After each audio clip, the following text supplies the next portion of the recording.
Support for Pupil Pod comes from Vision Innovation Partners.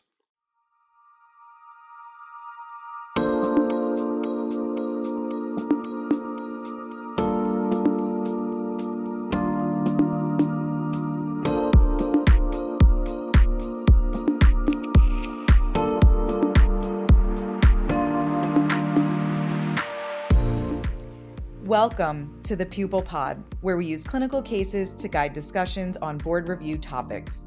I'm your host, Sila Bal, and my guest today is Dr. Caroline Baumal. Dr. Baumal is a vitreoretinal surgeon at the New England Eye Center, and she is the Chief Medical Officer at Apellis. Dr. Baumal, thank you for joining me today. Thank you for having me. It's a pleasure. I'm going to jump right into the case. So this is a case of a 53-year-old man with a history of hypertension and type 2 diabetes presents with sudden painless loss of vision in the left eye.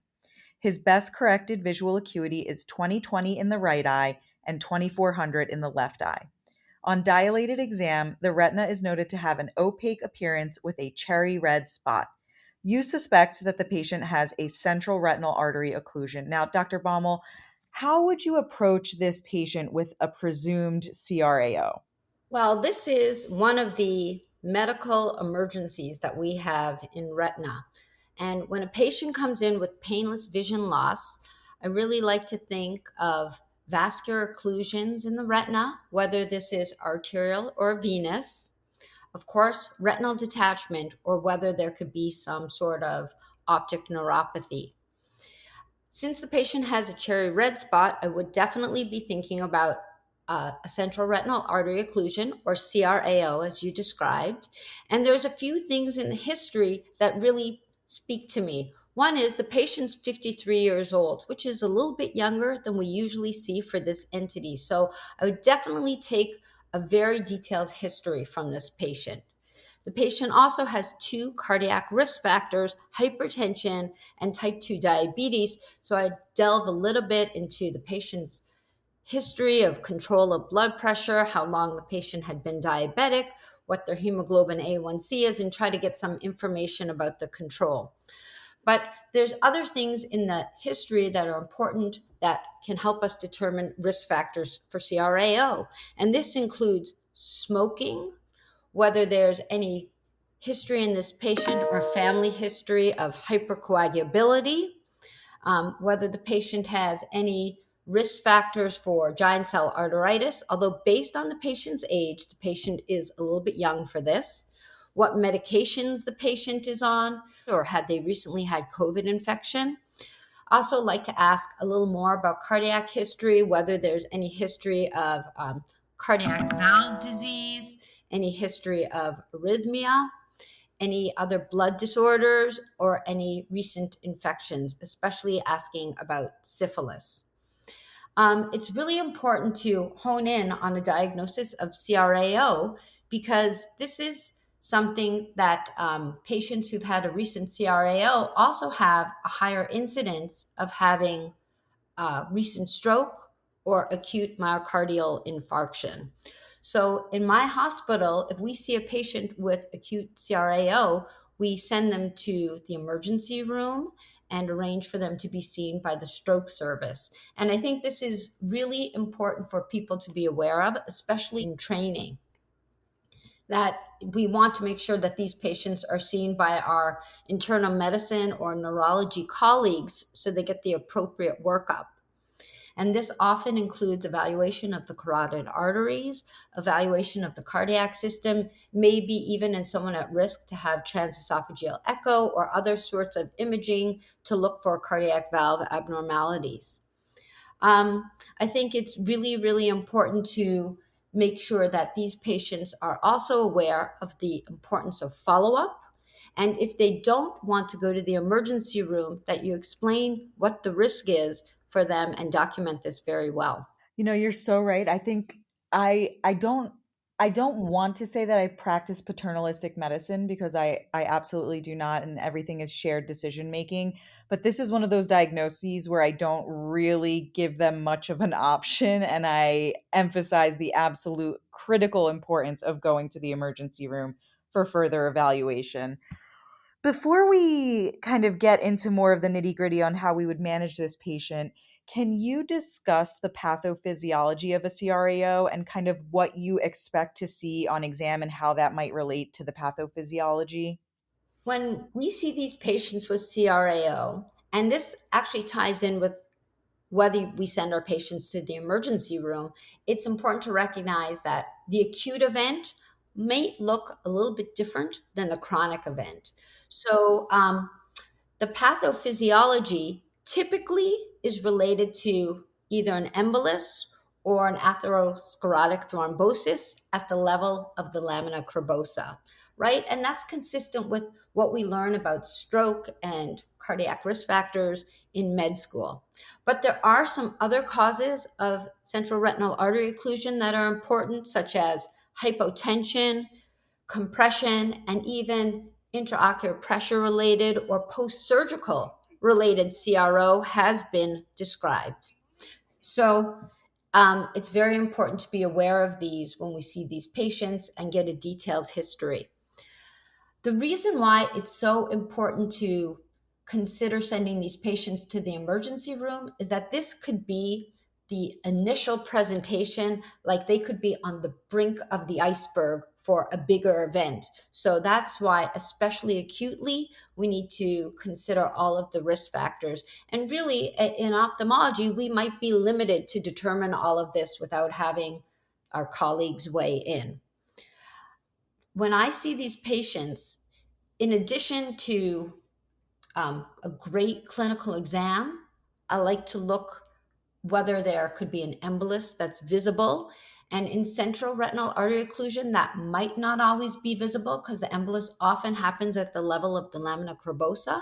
But it's important to check the eye that's affected as well as the other eye. If it's an embolic event, sometimes we can see small emboli in the peripheral vessels, and we might see signs of vascular narrowing in the eye. There might be some edema of the optic nerve. In particular, in acute CRAO, we typically see whitening with a cherry red spot, and that's present about 90% of the time. And what the cherry red spot represents is the continued choroidal circulation at the fovea, and the whiteness around the cherry red spot is the inner retinal edema that's produced by inner retinal ischemia.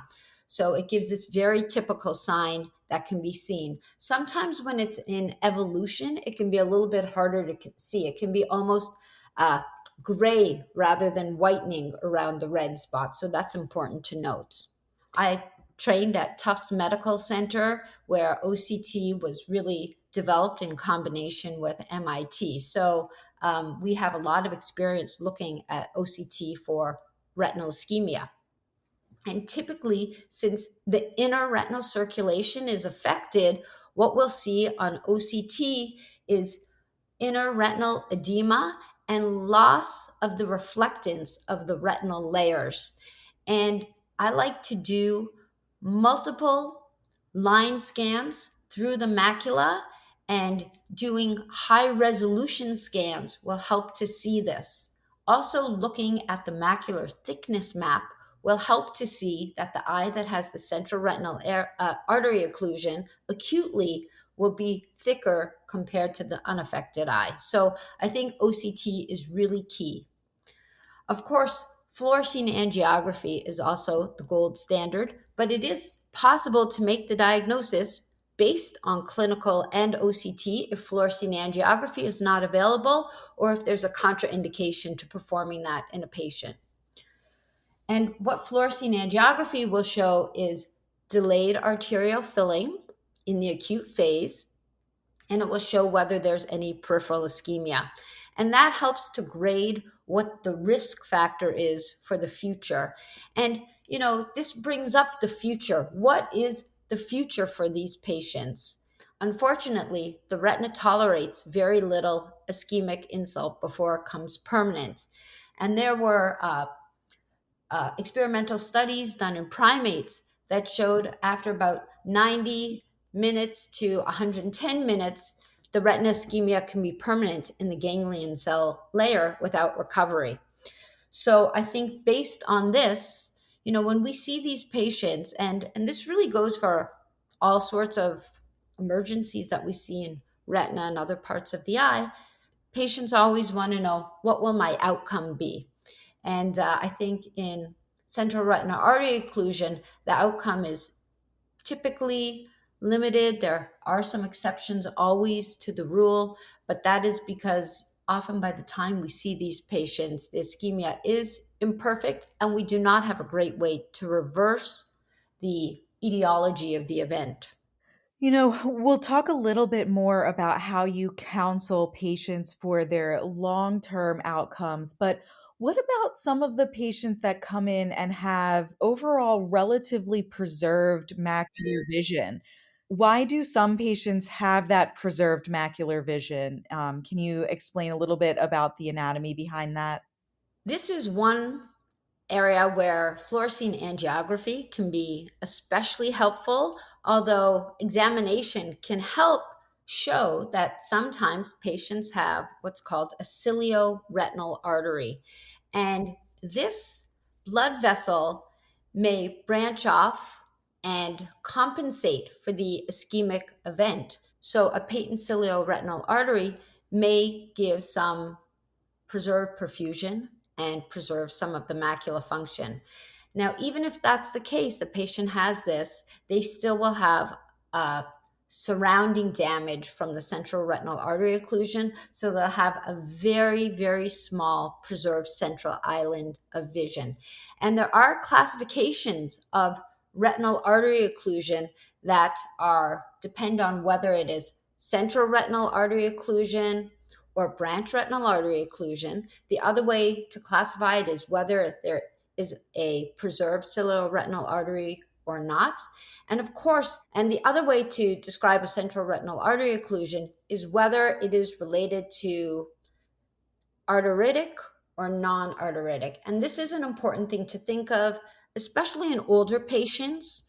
But arteritis has been described in younger patients, and we don't want to get fooled by that. But central retinal artery occlusion can be a feature of temporal arteritis or giant cell arteritis. So it's really important to ask these patients and to document whether they have any of the features related to that, such as jaw claudication, myalgia, and performing an ESR and a CRP will typically be part of the workup for central retinal artery occlusion. Should you send a GCA workup in all patients presenting with a CRAO? How do you risk stratify which patients you work up? Well, I often work with my internal medicine or neurology colleagues because I do typically send these patients to the emergency room unless it's not acute in onset. Those patients may go see their physician in the office on occasion, but I typically base it on the history. If they have no historical reason to think that they have GCA, I will not necessarily include that in the workup. But if they're going to have blood work anyways, I think it's an easy test to perform. And do you ever expect to see visual recovery in these patients? And if so, how much visual recovery, if any? Well, I think it's the rare case of central retinal artery occlusion that could have some recovery, although I have seen the occasional case through my long history. There have been studies about 70% of patients have final vision worse than 2400, and about 18 to 20% of patients have vision 2040 or better. This might be related to cilio-retinal artery patency, or it might be related to an atypical cause of retinal artery occlusion. For example, something that has a less severe thrombosis or a collagen vascular disease, something that's treatable. It is important to note that someone with a vascular occlusion and no light perception vision, that to consider that there could be ophthalmic artery occlusion, and those patients really need urgent imaging and neurology consults. So, what if this were a younger patient? So, this patient, as you mentioned, is already pretty young at 53, but let's say they were in their 30s instead. What would you kind of be thinking about and considering in someone that age? Well, this is definitely a patient that needs a systemic evaluation because this is quite atypical in this age group. There have been central retinal artery occlusion associated with migraine, and it's important to look for other causes of emboli, including cardiac valve disease, substance abuse or talc emboli, atrial myxoma. Recent COVID has been a description. Septic emboli. I have seen patients who've had branch retinal artery occlusions related to hypercoagulability syndromes. So, all of these things can play a role, and it's really important to treat these as a medical emergency in these patients. Absolutely. Speaking of how we treat these patients, other than sending them to the emergency room, how else, if anything at all, can we treat these patients? I know there's a lot of debate surrounding ocular massages. What is your take on that? Do you have any advice for our listeners? Usually in medicine, when there's a good treatment, everybody knows it and we all do it. And unfortunately, with central retinal artery occlusion, there has not been any steadfast treatment over time. And that's because we don't have a great way to reverse the etiology. The etiology can be multifactorial, and retina ischemia induces its damage so quickly that the damage can be done by the time we see these patients. Another fact, actually, is that there's a circadian rhythm to ischemic events, which includes myocardial infarct. And even with ocular ischemia, these events often happen in the morning when the sympathetic nervous system gets going. So it might also happen overnight when the patients are sleeping and their blood pressure goes down, and then they get up in the morning and these events happen. So there can be a delay in time till the patient reaches us. So, over the years, there have been many things described. Certainly, lowering the intraocular pressure has been described more with branch retinal artery occlusion. And the thought is that if the intraocular pressure is lowered with glaucoma drops, or if massage is done, this will help an embolus in a branch retinal artery move along. Less so with the central retinal artery. There has been minimal success with this. I have occasionally seen drops help with a branch retinal artery. So I think that the the risk of giving drops is so low, but the ability to have success, especially in central retinal artery occlusion, has not been demonstrated. Other things to lower the intraocular pressure have been described, including anterior chamber paracentesis, giving carbogen, oxygen, and carbon dioxide mix. And I think there's been very, very inconsistent success. There has been a more recent movement to use TPA. Some emergency rooms do offer TPA, and that's actually given intravenously. And there are other places where catheterization of the ophthalmic artery with TPA has been done. I've had this done in some of my patients who were monocular and had central retinal artery occlusion. And again, these are more invasive procedures with more risk, and the success has been pretty limited. So I know there are currently some new research studies looking at treatment of central retinal artery occlusion, trying to evaluate neuroprotection in these patients, but there's been no ideal, easy to use, zero risk treatment to date. What about kind of longer term visual prognosis and any treatment that we can use for the secondary effects of an RAO? I know that you alluded to this throughout, but kind of how do you counsel these patients? What treatments, if any, do you use?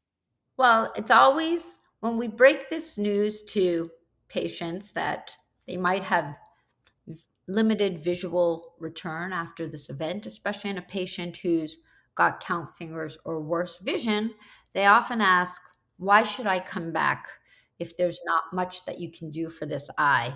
And I think there's a few answers to this.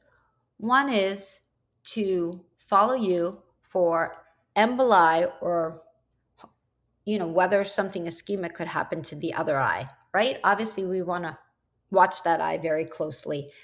And then the eye that did have the central retinal artery occlusion is at risk for sequelae of ocular ischemia, and this could be in the form of iris neovascularization.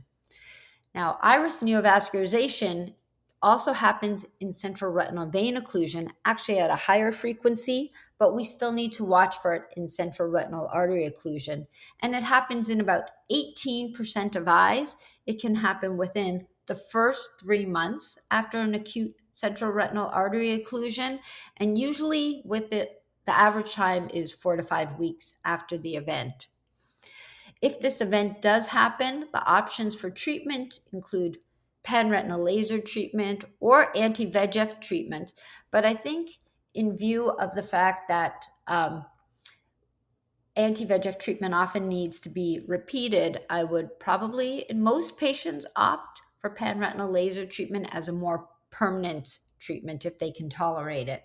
So I think it's important to watch these patients for these sequelae. If they develop iris neovascularization, that can lead to neovascular glaucoma, which can be a painful and debilitating eye condition.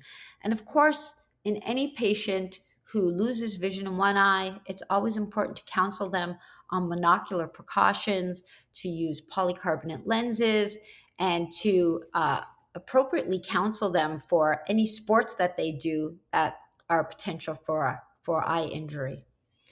Dr. Baumal, thank you so much. This was a case that, we all hope that we don't see, but unfortunately we all do see, whether that's in our emergency clinics or in our retina clinics. But before we end the episode, I ask all of my guests, if you could have dinner with one person from any time or place in the history of humanity, who would it be? Well, it must be hard for people to just pick one person. I mean, there's so many great people that we could learn so much from, and we can read about them, but obviously it's not the same as knowing the person. I thought about this, and I really wanted to would like to have dinner with a feisty female heroine, someone like Ruth Bader Ginsburg, I was thinking about. And it's unfortunate I didn't get to meet her during her lifetime, but she's done so much for equality in our country and done so much for women. And I would like to meet her. I heard that she was a lot of fun in a recent book that I read about her. So I think that would be my choice. That is such a great choice. And she's obviously a hero of mine too. I think of many, many women. I just hope, I should say, and am hopeful that we continue along that line of progress and are all able to carry her fierceness and her strength forward through our small actions in this world. Dr. Baumal, thank you so much for joining us on this episode of the Pupil Pod. Thank you for having me here. And thank you to those tuning in. See you next time on the Pupil Pod.